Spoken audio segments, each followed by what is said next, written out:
What's up, y'all? This your girl J Renee with Prison Riot Radio. I hope that you're doing well. This afternoon, I got my bro on the phone. All right, Kwame being Shakur. He is the man of many things. He is, the founder of PLM, which is Prison Lives Matter. He's also the founder of NALC. You know what I mean? He's a revolutionary in his own right. He's an artist. He's a community builder. He out here doing this work. So I definitely want to catch up with him to talk to him about some of the things that's been going on and what we can expect. So let's jump right into it. What's up, bro? How you doing? What's happening, sis? I'm to the beat. I know you always. You for having me on. For sure, you always to the beat. You know that. For sure. All right, so for those that might not be familiar with him, give them a quick, rundown of who you are and where you from. Shit, I'm a new African revolutionary political prisoner. I'm being held captive right now behind enemy lines, behind the wall in Indiana, concentration camps. I'm the co-founder and chairman of the New African Liberation Collective, as well as the national director of Prison Lives Matter. I'm also a cadre member of the Spirit of Mandela Coalition. For sure. All right, bro. So we're going to jump right in it, okay? For sure. All right, so, it is, Black August, and then a lot of people are doing different things when it comes to Black August, and you are included in that. You had the Prison Lives Matter, Liberate Our Elders conference. It was in California, and I think it was Oakland was the base. You could correct me if I'm wrong. Chicago, and then in New York. A lot of awesome information got put out there. A lot of amazing things happened. So give the people a little rundown on why that's something that you knew was important and some of the things that happened. Yeah, so originally we was going to have just one event with the panels in Houston, Texas at the J. Prince Complex. But in the analysis of the past 35 plus years, and especially the past 8 years since I've been heavily involved in the movement and in organizing and trying to uplift, those that's doing the work, I'm noticing one of our shortcomings is that we study having these events once a year, and we get everybody to travel and fly in to these other locations, and then once it's over with, we just going right back to our region, to our state or our city. And so we ain't really been able to take nothing back with us from that location. And so we broke it down into the tri-state, like you said, in Oakland, California, in Chicago, and in New York, so that we was able to help implement the Prison Lives Matter Regional Organizing Committee and get all the revolutionaries and abolitionists, the progressive doctors, clinical psychologists, lawyers, and students, as well as movement builders inside and out from all of those respective regions, to be able to tap in and show up in their state, in their city, and be able to show people like, look, this who's doing the work out here. If you out here and you trying to develop community gardens and agriculture and focus on self-determination in terms of being able to sustain our own food sources, and this is who you can tap in with here. If you're trying to join the Prison Lives Matter Law Committee and you're in one of these regions, these are the lawyers and these are the movement advocates that we got going on over here in these places. Tap in with them, so on and so on, you feel me? Right. And one of my main focuses with the panels, with me being a member of GDM, Growth and Development, I'm focusing on trying to organize the street niggas, the niggas that's in the streets that identify with these street tribes, whether you a GD, a Vice Lord, Eric Rukin, Blackstone, or a Crip or a Blood, or a Four Corner Hustler, whatever. We organize them with the chiefs and the co-founders and the board members of these organizations so that we can try to get back to that one love concept. Yes. Because all of these elders, the chiefs and the founders, they ain't never been beefing, you feel me? They've always been together behind the scenes. There's some shit going on in the streets, you know what I'm saying? They've been implemented by this colonial government where we done developed this gang-banging mentality and we set tripping over neighborhoods and blocks that we don't even own, you feel me? That part. And so, following, you know what I'm saying, the Thug Life Code of Conduct that all of my late comrades, Tupac Shakur, Dr. Matulu Shakur, and Sonika Shakur, formed on his Monster Cody, that was pushing that third life movement to restructure, reorientate, and repoliticize the street tribes and get them back to the original vision of what we was all started for, which was community, revolutionary organizations and formations to be able to take control of our hoods on educational, economical, political, and social spheres.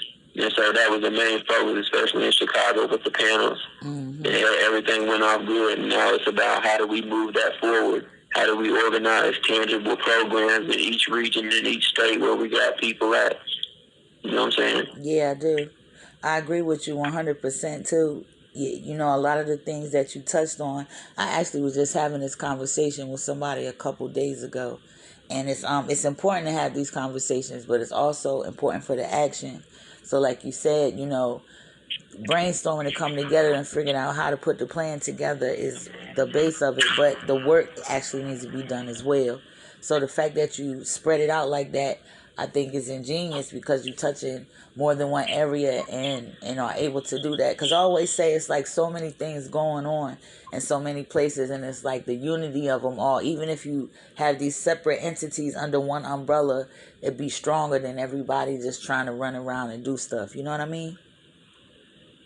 Yeah, for sure. And that's the structure that we built Prison Lives Matter on is not an organization. Prison Lives Matter is a united front. It's an umbrella made up of many different organizations, formations, inside and out.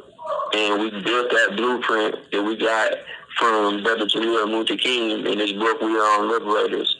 And in there, he gives us the blueprint like no one else has ever done to be able to rebuild, starting on the individual level, an organizational level, a community level, a movement level, and then a national level. And so we took that same national strategy and applied it to developing the Prison Lives Matter National Coordinating Committee, where we got the leading political prisoners from all over the nation, the leading prison abolition organizations, as well as revolutionary nationalist and anarchist organizations, all coming together. And what we're doing that I feel like really sets us apart from anything that's been done in the past 50 plus years is we're creating tangible, concrete infrastructure, right? Like we got people all across the nation just reading these same books, just studying the same material, the same nation, fighting the same class enemy, but they're not connected, right? And that really goes back to there not being no type of curriculum as well. And so with Prison Lives Matter, we putting all these pieces of the puzzle together, region by region, and establishing this national coordinating committee.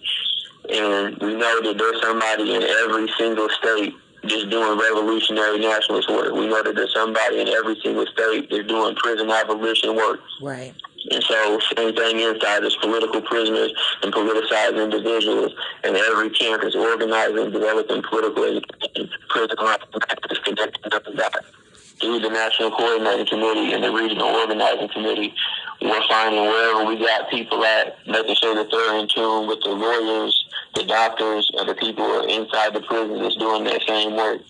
And one of the things that came out in the panel as well is now we're developing the Women's Committee, because so many of us, we know that it's not intentional, but we leaving the sisters out of this conversation. When you look at things like the San Francisco Bayview newspaper or many of the other publications or even the platforms when we organize in these events, the panels and the conversations don't respect and represent the females and the sisters in the struggle that's being held captive as well. Right. And so we now working with some of our Prison Lives Matter lawyers. It's in tune with the National Council of Incarcerated and Formerly Incarcerated Girls and Women, as well as one of our sisters, Hollywood, up there in Chicago, to help build this infrastructure and make sure the petition got a voice. And we finding out what their unique, oppressive situations are inside them camps. I definitely appreciate that.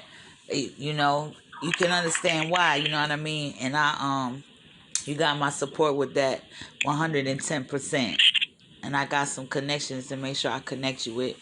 Thank you for these things that you built, bro. You know, they always say, if you build it, they will come. And that's really true. If something don't exist, you can't be a part of it. So we gotta build our own. We gotta build our own shit, cause nobody gonna build it for us to get this work done. It's as simple as What that. you just said is the key, you know what I'm saying? In revolutionary terms, what we call that is decolonization.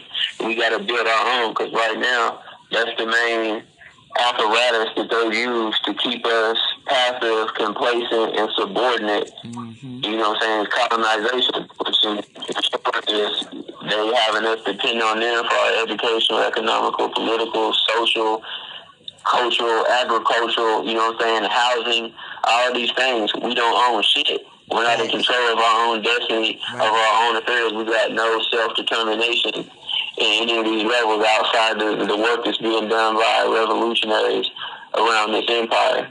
And so when we talk about taking control of our own, you know what I'm saying, we got to start implementing these things. 110% on that, bro. Like I said, definitely appreciate all the hard work you're doing. You one of the ones that's really doing the work, and I appreciate you for that. The people appreciate you. The ones I don't even know, the little babies, they don't even know yet. So thank you. You know what I mean? So let's jump into some music stuff. You always creating. I love how you rap. I got my favorite tracks of my own, but I know you dropped something new. So tell us about it. Yeah, so I just dropped 2 EPs back to back. We dropped Boss of Bosses, and you know what I'm saying, that got the lead single, Mama Don't Worry, on it. That's one of the main ones that we really trying to get out there and circulate. You know, any street nigga, anybody who been in the streets and put their mama through that pain and had her up late night worrying, or anybody who done had a mama or a grandmama or auntie who done stuck with them through these trenches and held them down. You know what I'm saying? You gonna feel it, bar for bar. And you know what I'm saying? Then we just dropped Why They Hating on Me, the Big Wayne pack. It's a little 3-track EP, executive produced by my dog Big Wayne on the track out of Baton Rouge. Okay. We got the new single on there that we finna start pumping out, Boss Made, featuring my brother T-Dot Pringle out of Detroit. We're doing this thing right now. I appreciate him coming through and jumping on that track. Okay. So let me ask you this. What makes you, what, or how do you know, or what makes you create music? Like, what is that about? Like, every one of my songs come from something real, from an experience, from a feeling. Like, I ain't never sat down and came up with a song title and was like, okay, I'm about to write a song about this. Like, I might go through a period of 6 months to a year where I don't even write a new song. But then I'd be on the phone with the homies and something happened. One of my niggas got popped up in ICU, and his mama and his baby mama telling me the first thing he said when they took the tubes out of his mouth was to get beans on the phone. And boom, I just that same night after hearing that, just went into the yard and laid something down. So like everything just hit me when the spirit hit me, you know what I'm saying? Yeah, that's probably why. Everything just real life struggle, you know what I'm saying? What we call reality rap. Okay. That's why it resonate and hit like that, because it come from some reality, not just, some imagination, somebody's imagination based off of thin air.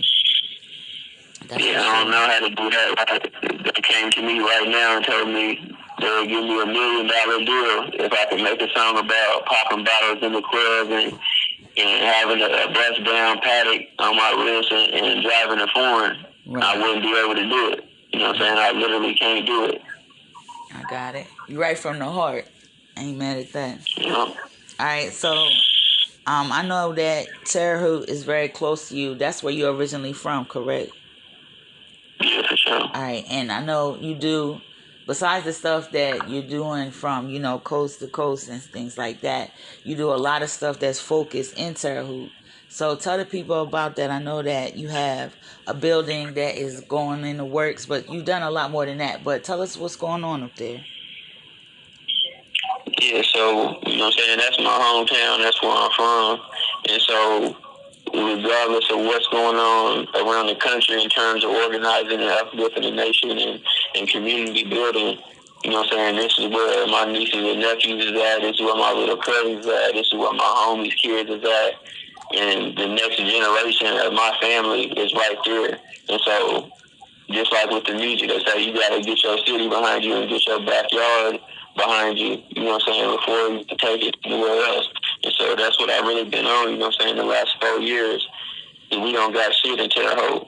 Like, you know what I'm saying, everybody who's familiar with the interviews and the different writings and the things that I've been doing the past 8 years, they know who my grandfather was, the work that he was doing in the 60s, 70s, and 80s, and the community center that he helped co-found in 1970. And it's now been taken over and gentrified by Europeans and by the city from people that's not from our community.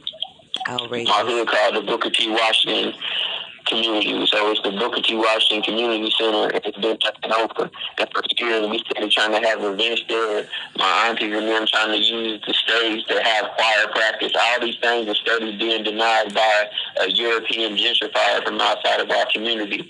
And so following the concept that we are liberators and following the same blueprint and the footsteps that my grandfather laid down, they was tired of asking for permission. They was tired of being denied. And they went and got that money out the mud. And my grandpa was the architect and designed that building, and they put it up. And so now, you have 1 minute remaining. Taking that same concept, I just went and, you know, was grateful, like, and really blessed to be able to get the funds to purchase this building last July.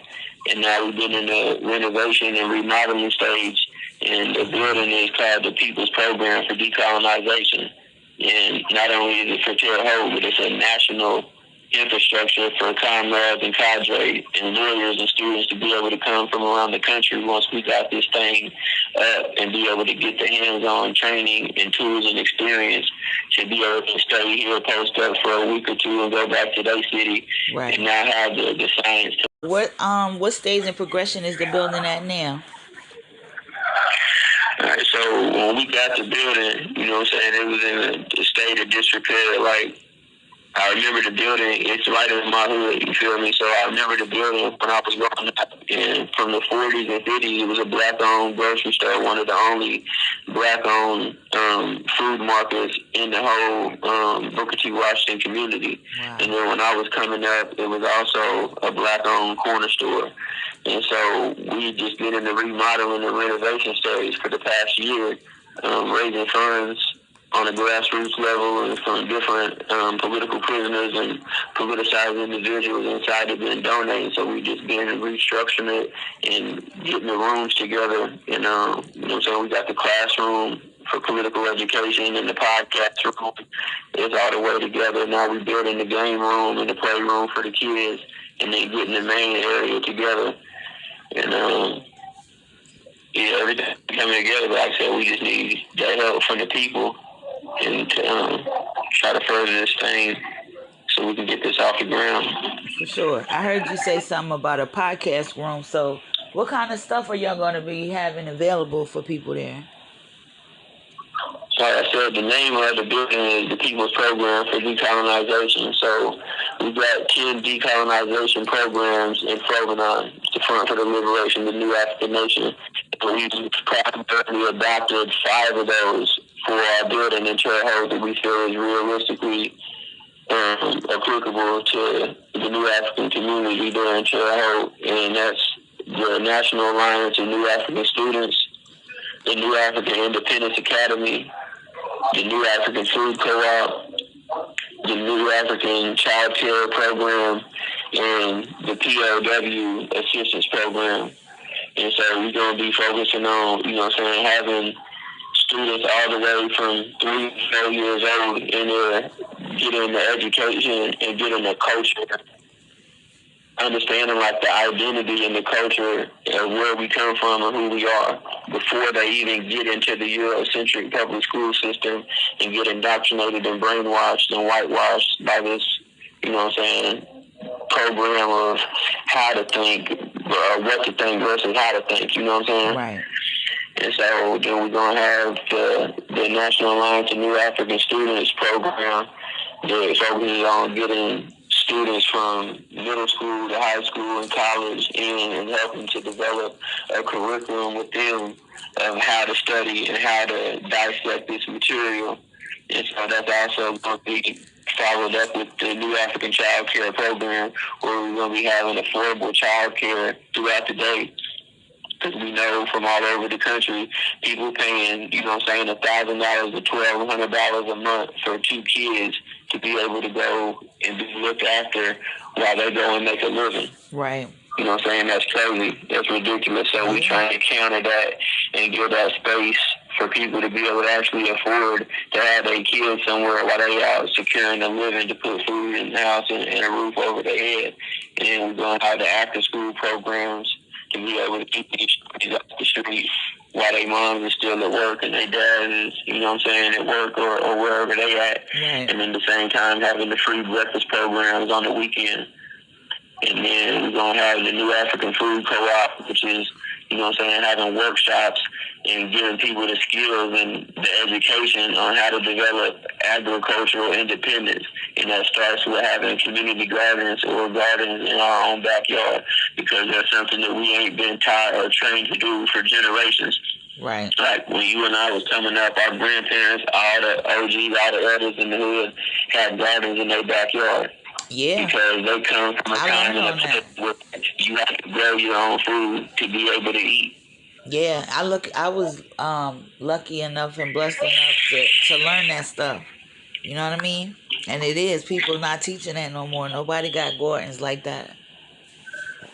Because we in this capitalist, materialist society where, like I said in the beginning, we have this umbilical cord to our oppressor, to the colonial empire, to where we're not being trained or educated even by our own people, because we're so neo-colonized that we're not being even given the idea, the seeds not even being planted in our head that we need to grow our food to be able to sustain life on the most basic level, the self-determination. And why is that? Because we got grocery stores, we got Walmarts, we got all these places, fast food restaurants, again, that are not owned by us, but we can go spend our dollar outside of our community. Right. And so we got to focus on that, and getting that is one of the main things next to political education, of the need to have these community gardens and new African food co-op pantries and agricultural programs going in every hood all across the nation.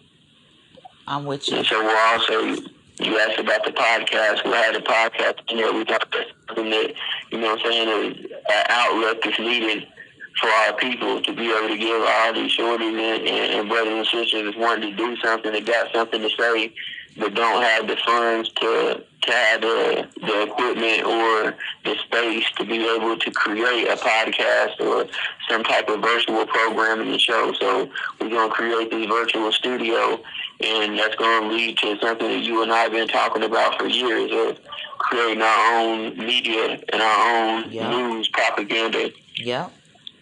100%. If we that's one of the reasons why I got into journalism, bro, is when I seen the power of that, how I could watch the police lie to the news, and the news put it out and it spreads, and then everybody believed that because they read it in the newspaper. So it got to a point they didn't even believe their own eyes when they seen the opposite. And I was like, man, I gotta get in that shit, because nobody is going to tell our stories correctly. Nobody's going to be talking about what we got going on, getting the word out there, none of that. So if we don't create this, it's not going to exist. And the only thing is going to exist is whatever narrative they're going to want to put on us. And we can't let that happen. Period. Yeah, for sure. Yeah, we got to be in control of our narrative and telling these stories through the lens that we're seeing it through, like CNN, MSNBC, Fox, News Nation. That shit is dangerous, you know what I'm saying? Mm-hmm. Like, it's American top propaganda. It's fascism, and exactly what it is. You know what I'm saying? The United States like to talk about Russia and China and North Korea and Cuba and Venezuela, talk about, you know what I'm saying, they forcing a narrative or education on their people that fits a narrative of the leaders over there, as if the United States is doing the same exact thing. Exactly. And so having this multimedia platform is critical in terms of us being our own liberators. All right, excuse me for that pause right quick. But yeah, I'm with you, bro. You already know that. Like you said, we talked about it. And the fact that you are building this space is very much needed, you know what I mean, and supported. Speaking of support, how can some people, support that effort?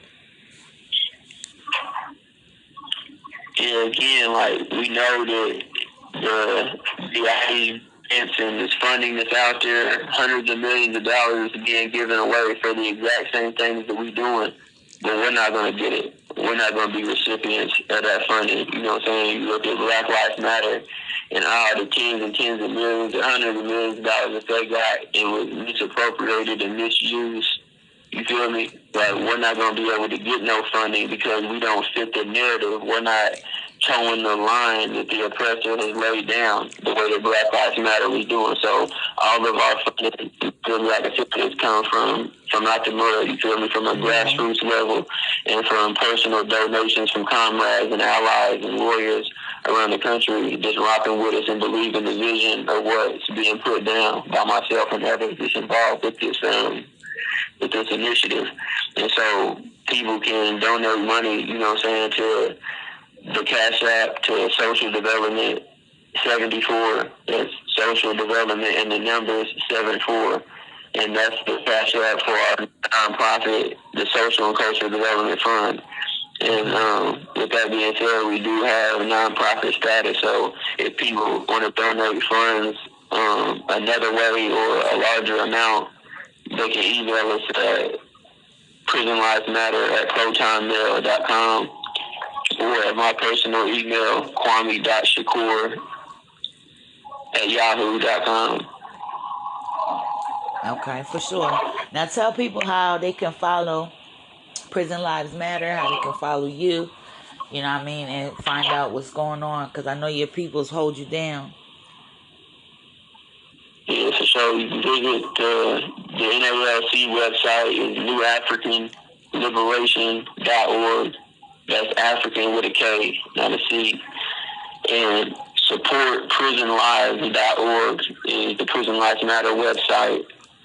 Also, spiritofmandela.org is where you can go to find out more of what we're doing and what I'm involved with. And you can follow us on Instagram at PLM National.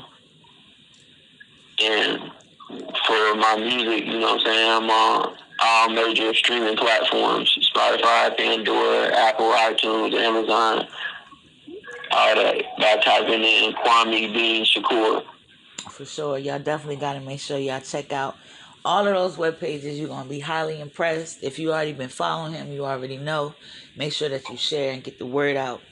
Because again, as long as also with us creating our own narratives and telling the truth about ourselves, we are also the ones that are going to have to spread this type of stuff so everybody can find out what's going on. Because we can't act on what we don't know. So, bro, I want to give you an opportunity to have the floor to, drop some gems or, whatever you want to say. I'll just reiterate, you know what I'm saying, what I've already said, what we've already talked about. Just building the people's program for decolonization is a major milestone, not just for myself or NALC and Prison Lives Matter, but for the entire movement. Like, that's what we've been lacking the past 35 years. When you go back and look at the Black Panther Party and the Republic of New Africa and the Nation of Islam, we had tangible headquarters and office spaces and houses all across the nation for one to be able to come in and physically study and develop a communal relationship with the people and have that face-to-face dialogue, or when brothers and sisters were coming out of these study camps and being here studying and doing the work, we had a place for them to go to and engage in community building and revolutionary programs and political education and cadre development. That's what this building is going to do. That's what type of infrastructure we're laying down in Terre Haute, Indiana, with the people's programs. And so we need people to get involved. We need people to tap in, you know what I'm saying, even if it's physical skills, you know what I'm saying? You know how to hang drywall, you know how to do flooring. Right. That's what we need, people tapping in and getting involved. And of course, you know what I'm saying, we need that back. Like, it takes finances to uplift the nation. And so we definitely appreciate any and all donations and funds that can come in to help this cause.